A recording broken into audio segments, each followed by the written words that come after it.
Hello there, this is going to be a little different video for me. It's not going to be about pinball machines like I normally do. I'm going to be talking about cameras today. Have you ever gone into a theme park and as soon as you get through the ticket booth you are hit by a barrage of photographers who want to take pictures of you and your family that you can pick up little souvenir trinket things at checkout time later in the evening. And you'll notice that the cameras they're using are typically Canon or Nikon cameras, and they have a little box attached to them that's the wireless connection back to the control booth, however that works. I've looked to see where you get those wireless units from, and I don't know who sells them. I don't know what you call them, so my Google searches come up negative. I just can't find anything. So I need one of those because my service group, the Pihole Exchange Club, does an annual Photos with Santa pancake breakfast event. And I'm the photographer, or I at least set up the equipment for taking pictures and printing out those pictures at this event. And I use Canon cameras. And currently, in order to do this, I have to have a USB cable tethered to the camera to my computer so that I can use the Canon software to pull in those images and process them on the fly while taking the pictures. I would love for this to be wireless, but I can't find a wireless capability unless I buy a very expensive Canon camera, which I'm not going to do for this. Let me show you the camera I have. Okay, I have several Canon cameras. My original camera was a Canon EOS 50D, but the USB port that I tethered this wire to went bad. And instead of spending the time to get it fixed, I mean, the camera still works perfectly to the to the SD card inside. You just can't tether it with the USB connector anymore. And you can't offload images using that USB connector. You have to pull the card out and stick it in your computer to do the transfers. So I ran down to Costco and I picked up this Canon EOS Rebel T6. It's actually about as capable as the 50D was. It's all plastic instead of a metal body. I used my lenses that I had with it, and everything. You know, this works really well actually. And this is advertised as being Wi-Fi enabled. I thought, oh great, I'll be able to figure out how to transfer my images using Wi-Fi with this camera. Well, as it turns out, Canon, probably trying to keep their market so that you will buy higher, more expensive cameras, disabled the ability to use the Wi-Fi to transfer images to your computer. You can transfer them to a printer, you can transfer them to a gateway, and you can transfer them to websites that process the images and print them for you. But you can't print them, you can't transfer them to your own computer. That was disabled, which is annoying, but I understand marketing. I mean, they need to make their money too. So I'm good with that. So on the side, oops, get in frame, Ed. So on the side of this printer, there's a little USB port. And when we're shooting, I have a long 10-foot USB cable tethered to my computer, which limits the photographer's ability to get too far away from where I'm processing the images and printing them out. But other than that, this camera works really well.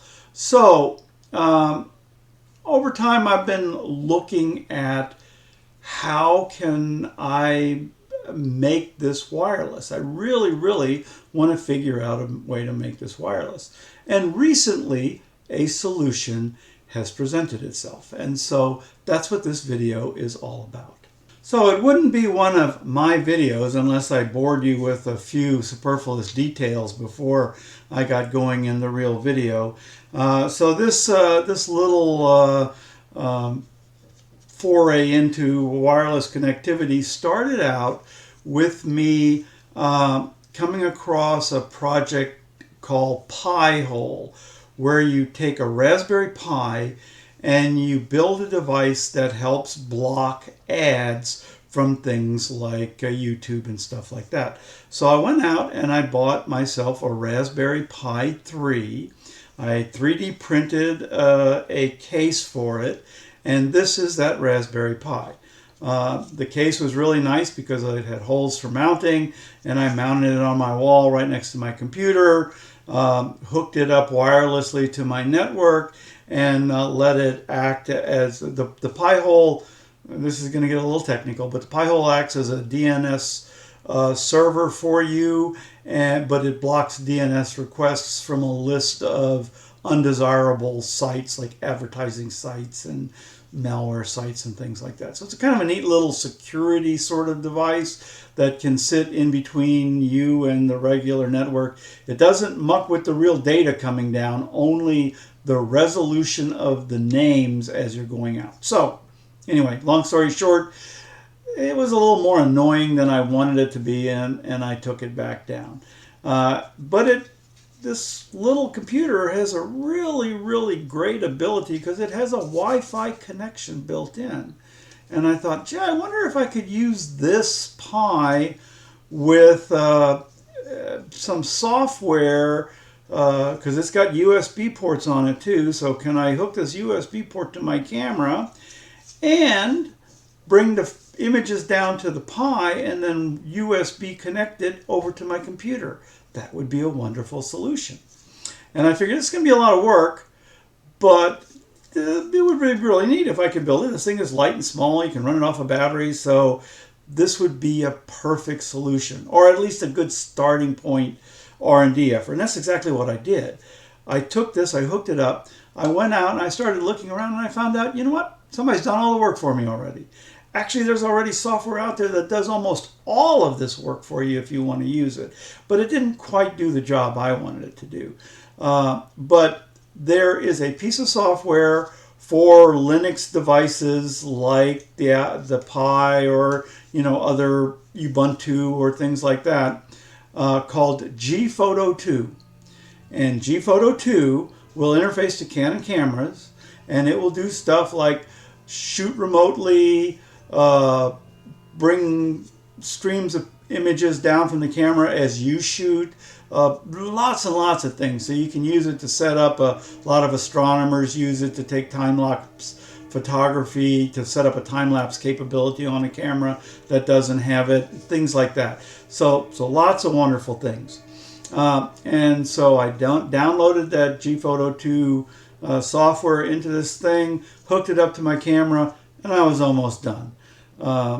The only other thing I needed to do is figure out how to get the photos off of the Pi and onto my PC. And that was actually accomplished fairly simply by making a shared drive on my PC and mounting that shared drive on here. And then when I suck the photos down, I just stick it on that shared drive. So I'm going to go into some detail about how I did that. But before I even do that, let me show you the next iteration of this concept. And that was to go from a Pi 3 to a Pi 0. And I don't know if you guys are Raspberry Pi fans or not. But this Pi 0 is a really, really nifty little device. Now, I've already got it wired in with some wire, so I'm going to just show you a little bit of it. But this is the Raspberry Pi 0. It's not much bigger than 2 sticks of gum set side by side. And it has Wi-Fi, it has USB, it has a microSD card that can be just about as big as you want it to be, and it costs $10. I mean, this is a really inexpensive card. You do need a USB on the go cable which costs another 10 bucks or so, depending on where you get it from, in order to interface to a regular USB cord. And I'll show you that here. So I bought a angled USB cord that'll plug into the side of my phone, and I got this board that I could load my software on. And then the question came into, what am I going to do about batteries? I need to do something about batteries. So I started off, well, to start off with, my phone uses these little 7.4 volt lithium ion batteries. And they're, the ones from Canon say they're like 860 milliamp hours. These aftermarket ones claim they're 1,600 milliamp hours. They're probably maybe 1,000, something like that. So I looked around and I found out, you know what, 7.4 volts in a lithium ion battery is a really common voltage, because a lot of the RC cars and stuff use that. So I bought a couple of these batteries. I said, this is going to power this thing, and 5,200 milliamp hours, 7.4 volts. This will take care of me. It's not much bigger than the bottom of my phone, so I can print a case. This will fit in it, and it'll power this for way longer than I need to shoot. Well, it turns out this is way too much. This is overkill. I ran my camera continuously for over 36 hours, shooting all the time, taking hundreds of pictures with with one battery. And I went, this battery is too big and too heavy for that. I don't need that much time. I only need 4 or 5 hours of capability. So I bought another battery, a smaller one. This is only 2,000 milliamp hours, but it's a real 2,000, not the fake 1,200 or whatever that these other things are. And taking tests, shooting a couple hundred images with flash, this thing ran for about 6 hours. So that's perfect. That'll do a whole photo shoot. We only do the morning. We're wrapped up by noon. So this one camera will power the Pi and the camera. Now, to power the camera, I purchased a dummy battery. You can buy these things for about 10 bucks. It was designed to replace the battery with a USB connection, so you could power your camera off of the phone. Oh, by the way, I'll have links to all this stuff down below. But I'm taking that and I'm modifying it. Now this one had a loose connection. This is actually a plug that unplugs here, and there's a loose connection there. It's an inexpensive unit, and I'm probably going to cut this thing apart and hardwire that in there. But for now, I just put some hot glue on there to keep it from jiggling around, and that works. It's making an okay connection. Now, the only other thing I needed to accomplish was the camera runs on 7.4 volts, and by the way, that 7.4 volts is actually like 8.6 volts down to about 6.8 volts or something like that. I'm not sure what the low end of it is, but it charges up to 8.46 volts, something like that, over 8 volts. So the Raspberry Pi runs on 5 volts.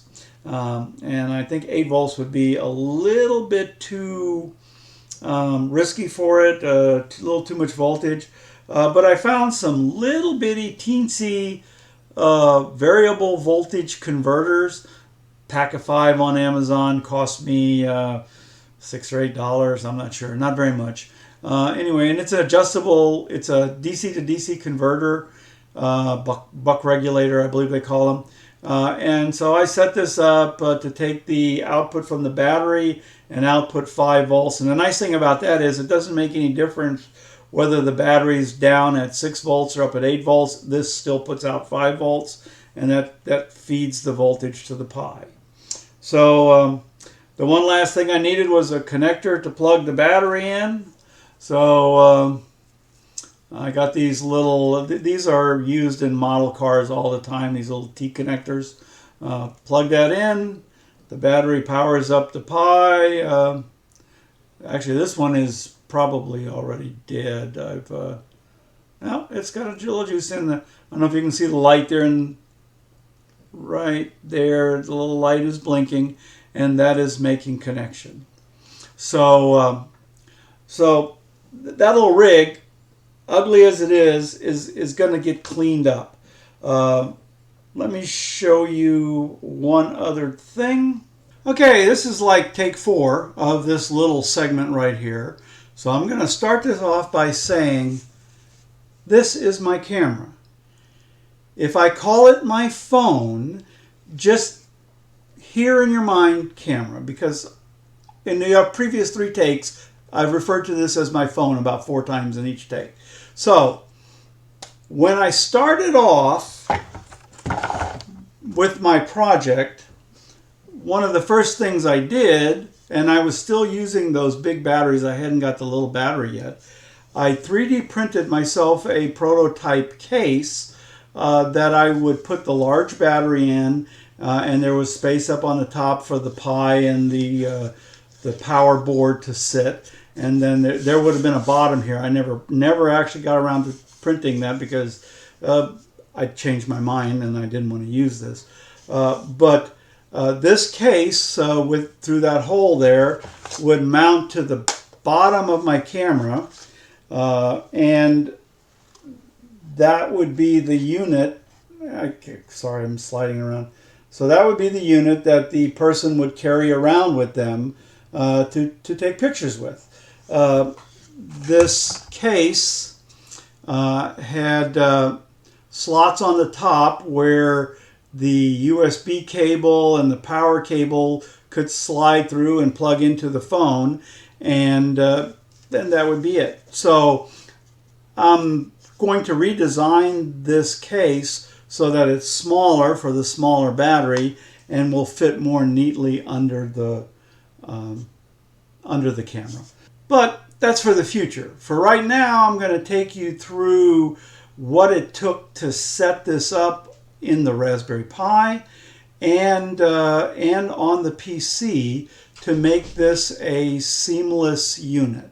As part of my Photos with Santa software that I put together, I set up a directory called Camera, and I used the Canon software to input images from my Canon camera and drop them off into this camera directory.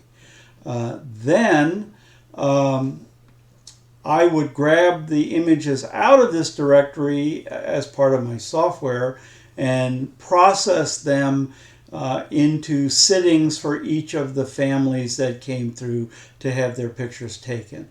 So the images would only be in this camera directory for a short period of time, and then they would be moved out.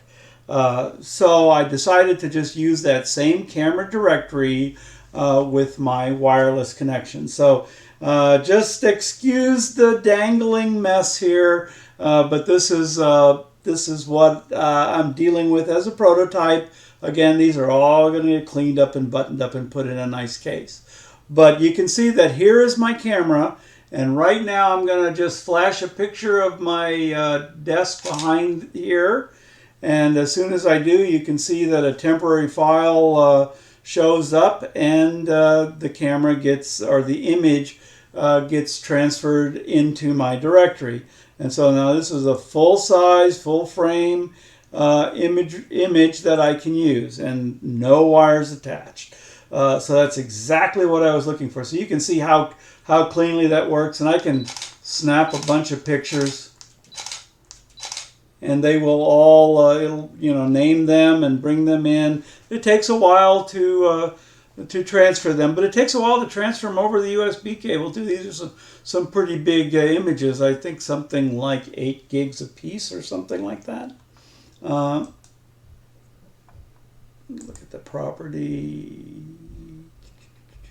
8 megs, not gigs. That would be terrible. But yes, 6 megs a piece or so for this particular image. So it takes a while for it to transfer, but as you can see, it works really well. Now, the only thing I had to do on my computer, well, there's a couple of things I had to do. I shouldn't say the only thing. But to make this part of the transfer work, all I had to do was take this camera directory and go to the share and share this camera out. And I'll link down below to a video I watched that explains how to set up this share. There's also software on the Pi that you have to put in so that the Pi can access that shared directory. And I'll talk about that a little bit later.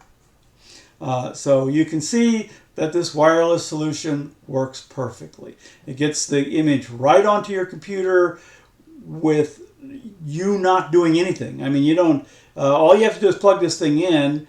It automatically mounts the drive, the remote drive, and starts transferring image. And when you start bringing down images, it transfers it to your computer. So it's really sweet. And then once it's on your computer, you can do whatever you want to do with it.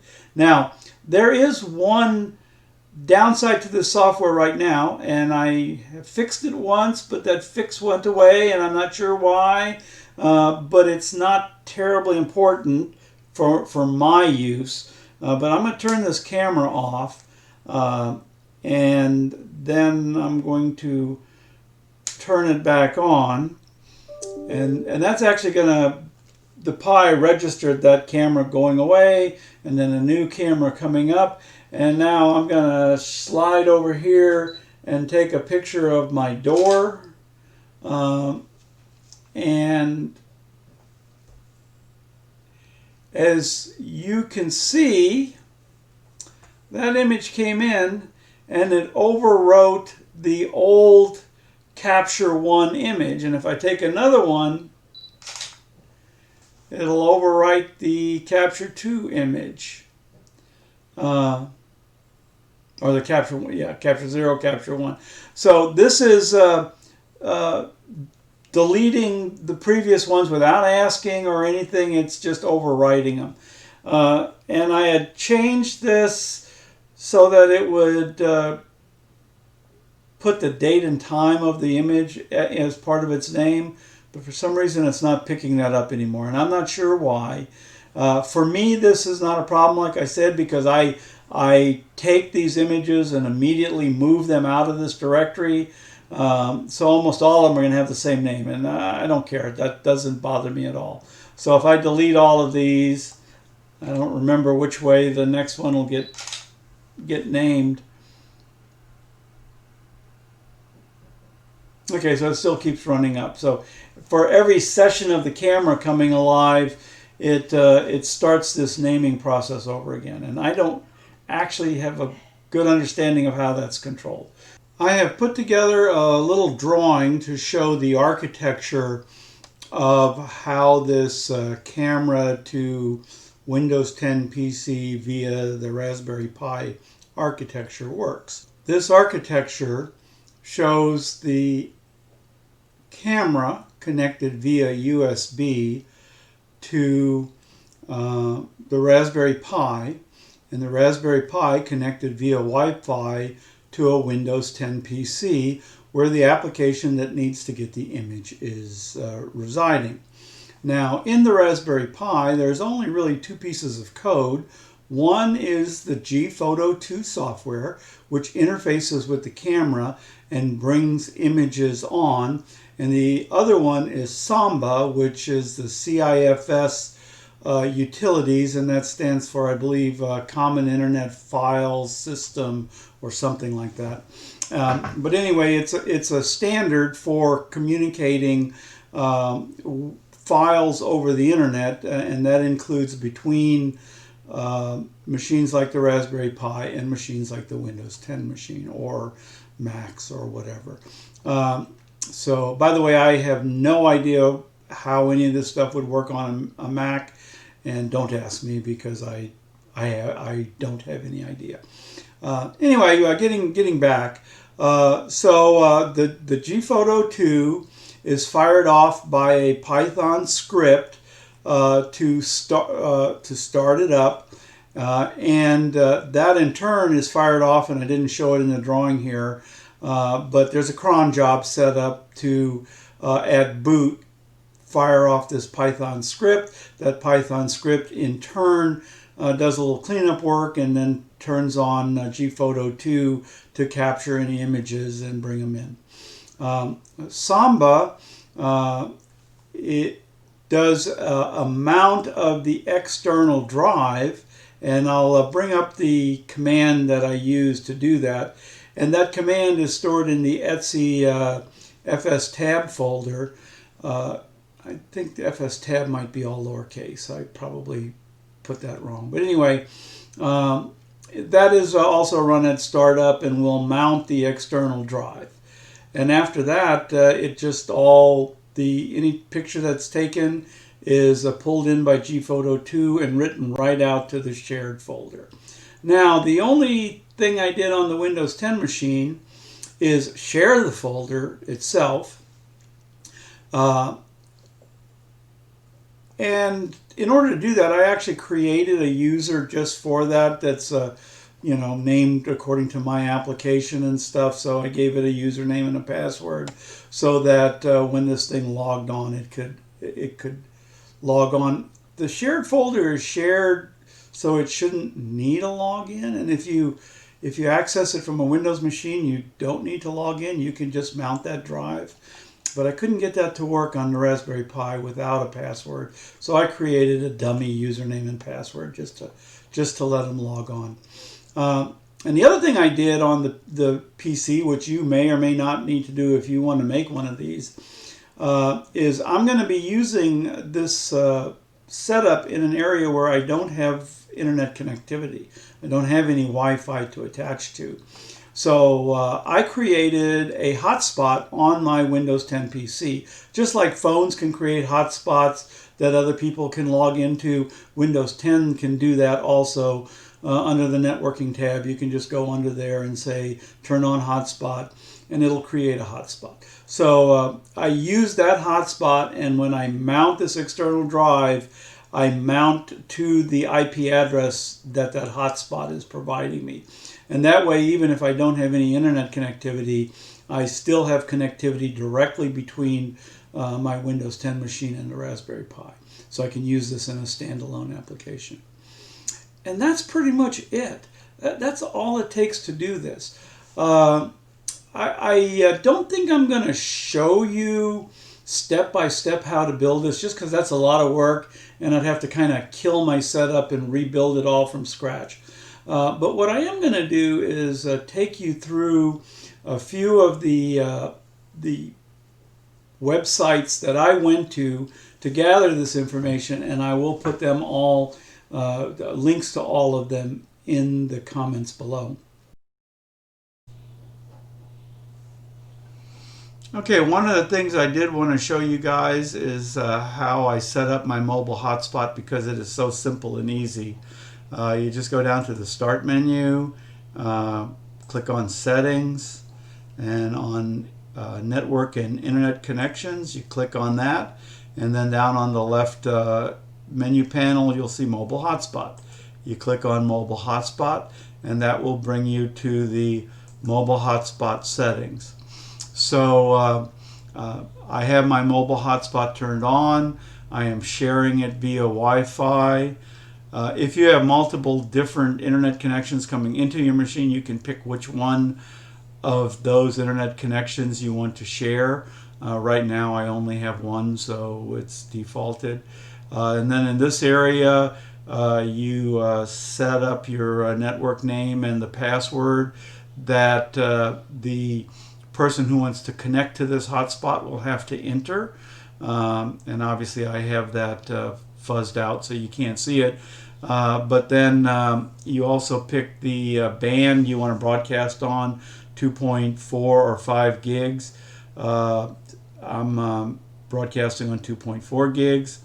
And then down here, this area, it shows what devices have attached to this mobile hotspot. And right now you can see that only the Raspberry Pi has been attached. Now, I haven't found any place where you can hard code this address. It picks it automatically, and there doesn't seem to be any place to put a static IP for this whole network, nor have I found any place where I can actually see what the IP address of the host is.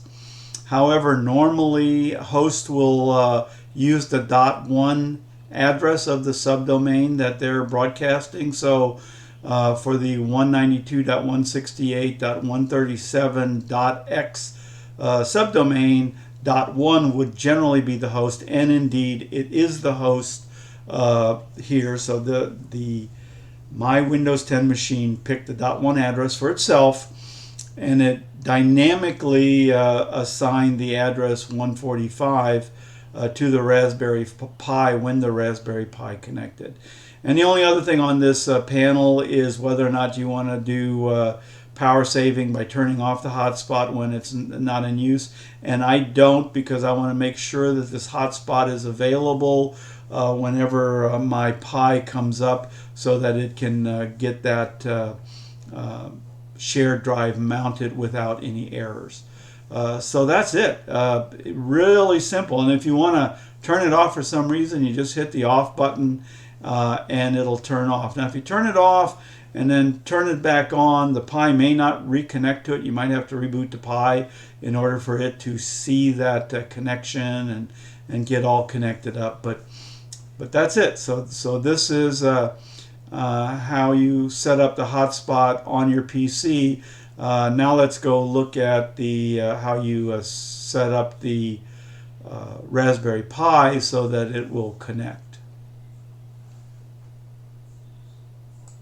Okay, when I set up my Raspberry Pi, I gave it the IP address, hooked it up to the network, and via Wi-Fi, and so I can access my Raspberry Pi with either remote desktop or through an SSH connection.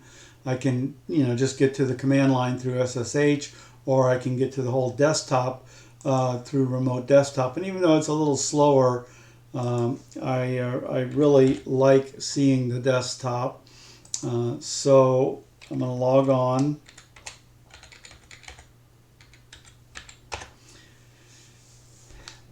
And you'll see my remote desktop into the Raspberry Pi.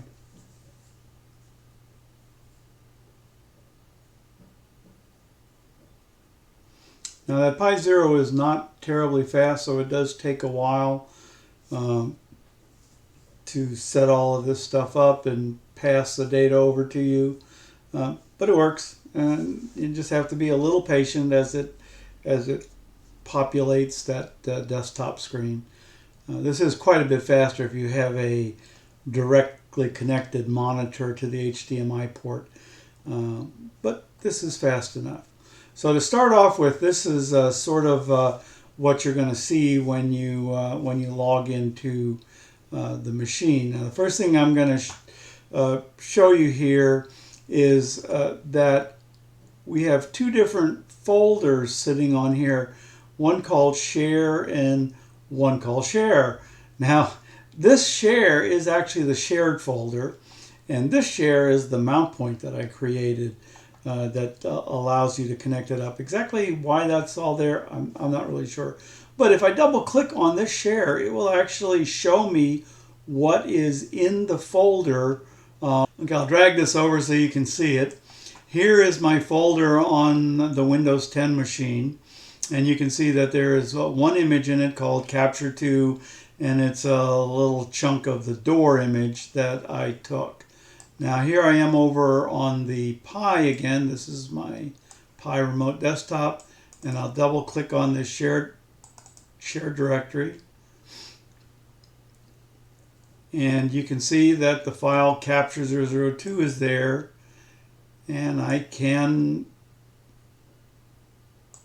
Click on it and it should open in an editor, and you can see that same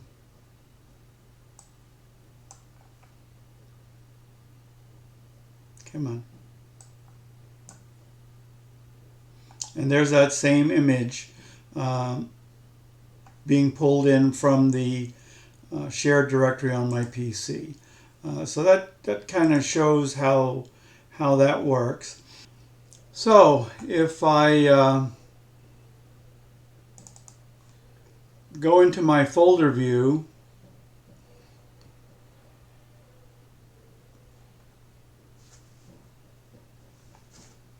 I should be able to find the ETC folder. There it is right there. And if I scan down, I should find the Fstab folder. I mean, it's not a folder, it's a file, Fstab file. Whoa, whoa, whoa, whoa, slow down. Back up a little bit. A, B, C, D, E, F. Right there is the Fstab folder. And if I open that up, this is what you'll see. Now I actually have this opened in an editor because I've gone in and edited out my my username and password just so you can't see it here. But to start off with, I earlier had a different IP address here. When I created the hotspot on my PC's IP address for that hotspot is 192.168.137.1. And the camera folder that I shared can be accessed via that IP address and the name camera. So that is, come on, unhighlight. So this portion right here of the Fstab says, this is what I want to connect to.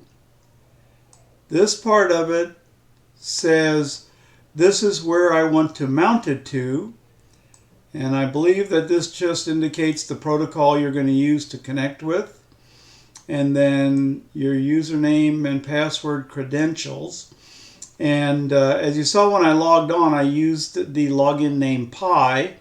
This basically tells it that when I do this mount, I want to mount it as the user Pi, which will allow the user Pi to read and write to that directory. If I didn't put this here, the default is for this to mount as root. And once it is mounted as root, Pi would not be able to write to it. So to make it simple for the scripts and everything to be able to write to it, I just mount it as the Pi user as I'm mounting it. And the rest of this information, I actually don't know what it means. I just copied it from the guy who showed me how to do it on some other YouTube that I was watching. So anyway, that one line is all I have added to the Fstab folder. The rest of this stuff was already in there. And that's it. So adding that to the folder and rebooting will cause this shared drive over here to auto mount on boot up. And I got to point out that your Windows machine has to be up and running and sharing this folder before you bring the Raspberry Pi online. Otherwise, the folder won't be there to mount, and then it won't continue to try and mount it. So if you bring the PC up later, the mount will have already failed, and then it won't get mounted. So you want to make sure you bring your PC up, make sure the share is running, and then bring up your Raspberry Pi. So anyway, not a lot to that. So the other thing I wanted to show you was the little bit of Python script that was written to make this thing work. It's a pretty small little program, 40 lines. Some of those probably aren't needed. I do some imports and some setups at the very beginning. This list image command is an old command that I'm no longer using. The only command that you have to give to Gphoto 2 is capture tethered, and that exact command is -- capture tethered. And when you send that to Gphoto, it goes out and says, I want to hook the camera to Gphoto continuously, and anytime the camera takes a picture, I want to capture that and bring it in.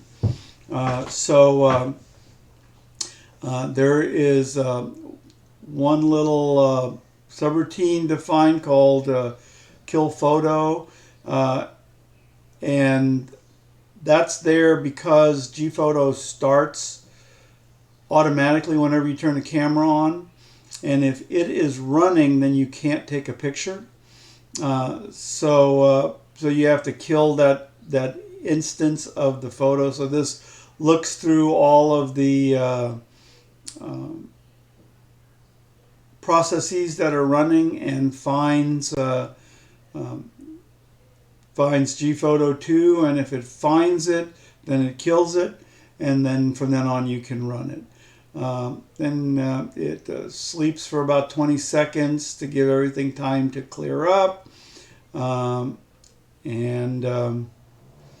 it sets the directory that it's going to store the data into that home pi share. Remember, share is how you access that shared folder. And then it goes in and it does the capture command. And if that should happen to fail, it kills the photo process again, sleeps for a little bit, starts it all over again. So it's self-starting on error. And that seems to work perfectly fine. I have not lost an image doing it this way, so whether this is right or wrong, I'm not sure. But it works for me, so that's the way I'm doing it. So that's it. Again, down in the bottom, I'm going to put a bunch of links to different videos that I watched that got me going and helped me figure out how I had to set all this stuff up, because I was a total newbie at this. And if I can figure it out, if you've got any background in this stuff at all, you shouldn't have any problem at all. So good luck. Post something in the comments if you need to know any more information, and I'll be happy to answer it. You guys have a great day.